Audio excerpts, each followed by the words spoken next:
नमस्कार, आप देख रहे हैं इंडिया डेली। मैं हूं आशीष सिन्हा। पाकिस्तान में आतंकवाद अब एक नया और खतरनाक मोड़ ले रहा है।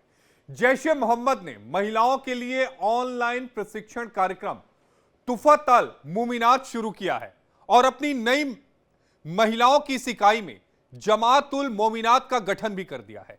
8 नवंबर से इस कोर्स की शुरुआत होने जा रही है। यह कोर्स रोजाना 40 मिनट के ऑनलाइन सिलेबस की इसमें पढ़ाई होगी। महिलाओं को आतंकवादी विचारधारा के हिसाब से प्रशिक्षित करने और जिहाद की जिम्मेदारियों के लिए तैयार करने से इसे बनाया गया है।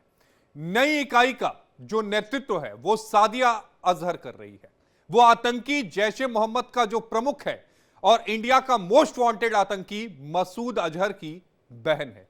पाकिस्तान की यह पहल यह बात साबित करती है कि जैश ए मोहम्मद अब महिलाओं को सिर्फ सहायक या परिचालक की भूमिका में नहीं बल्कि सक्रिय और रणनीतिक भूमिकाओं में भी लाना चाहता है, जैसे लॉजिस्टिक, प्रचार और अन्य जिम्मेदारियों में भी इन्हें शामिल करना चाहता है। दरअसल यह कदम आतंकवाद के बड़े और खतरनाक स्वरूप में बड़ा बदलाव को दिखाता है, दर्शाता है। अब महिलाएं केवल सहायक नहीं बल्कि सक्रिय अपराधी और रणनीतिक हिस्सेदार बन रही हैं। यानी अपराध में अब वो बराबर की भागीदार के तौर पर उनको शामिल करने की कोशिश किया गया है।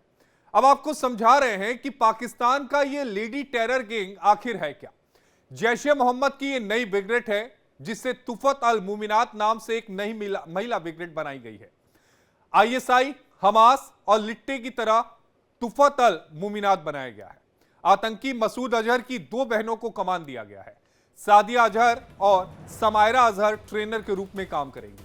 महिलाओं को ऑनलाइन जिहादी आतंक की ट्रेनिंग दी जाएगी। 40 मिनट का रोजाना ऑनलाइन ट्रेनिंग का यह कार्यक्रम होगा जिसमें जिहाद, मजहब और इस्लाम से जुड़ी ट्रेनिंग दी जाएगी।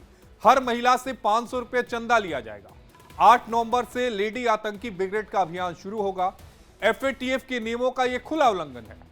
मरकज के नाम पर जेईएम महिला आतंकी ब्रिगेड को तैयार कर रहा है और ऑनलाइन क्लास के नाम पर जेईएम चंदाखोरी जो है वो कर रहा है। अब इस बात को समझिए कि मसूद अजहर का आतंक का राज क्या है।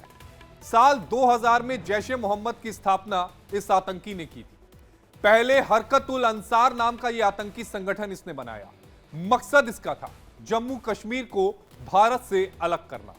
जम्मू कश्मीर में इस्लामिक शासन को स्थापित करना इसका मकसद था। संगठन के कई बड़े आतंकी हमलों में यह संगठन जो है वो शामिल रहा है। आपको साल 2001 याद होगा, भारतीय संसद पर जब हमला हुआ था इसी ने कराया। साल 2016 में पठानकोट एयरबेस पर हमला। साल 2019 में जम्मू कश्मीर में पुलवामा हमला। यूएन और अमेरिका से जैश को आतंकी संगठन घोषित किया गया है। ऑपरेशन सिंदूर के दौरान जैश के ठिकानों पर भारत ने हमला किया। इसी मसूद अजहर के परिवार के 10 लोग को मार गिराया गया था। पीओके और पाकिस्तान में भारत ने यह हमला किया था। अब इसके मायने समझिए कि महिलाओं की ट्रेनिंग क्यों की जा रही है। क्यों वो संगठन, इस्लामिक संगठन जो हमेशा से महिलाओं को दोयम दर्जे का मानते थे, वो महिलाओं को फ्रंट में लाना चाहते हैं। यह जानना और समझना आपके लिए बेहद जरूरी है। दरअसल उसके पीछे मकसद यह है कि अगर महिलाओं को फ्रंट में लाते हैं यानी आगे लाते हैं तो किसी को कोई शक नहीं होगा। दूसरा, महिलाएं जो होंगी वो आसानी से युवाओं का और महिलाओं का माइंड वॉश जो है वो कर सकेंगी। यानी उन्हें जिहाद के नाम पर आतंकवादी गतिविधियों में इस्तेमाल करने के लिए मना लेंगी। तीसरी अहम बात कि अगर महिला किसी से चंदा मांगती है तो अमूमन लोग इनकार नहीं कर पाते हैं। तो जो मरकज सुभान अल्लाह को भारत ने ऑपरेशन सिंदूर में तबाह कर दिया था, नेस्ता नाबूद कर दिया था, उस मरकज को बनाने के नाम पर अब इस चंदे का एक नया खेल जो है वो शुरू किया जाएगा। चौथी अहम बात, महिला होने से शक नहीं होगा। अमूमन महिलाओं पर लोग शक नहीं करते।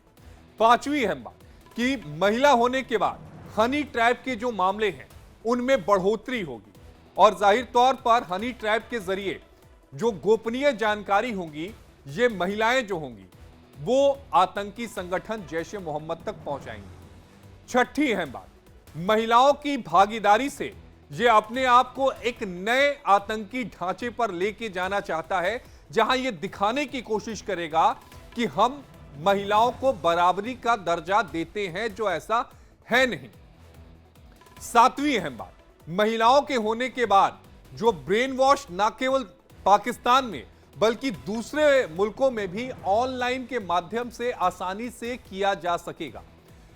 आठवीं अहम बात, महिला होगी तो सुसाइड बमर होगी तो भी उसकी छानबीन उतने अच्छे तरीके से नहीं हो पाएगी। यानी वो सुसाइड बमर के तौर पर भी, जिसे हम आत्मघाती हमला कहते हैं, कि अपने शरीर पर बारूद को बांधकर कहीं भी जाकर विस्फोट में पहुंच जाना, विस्फोट कर देना,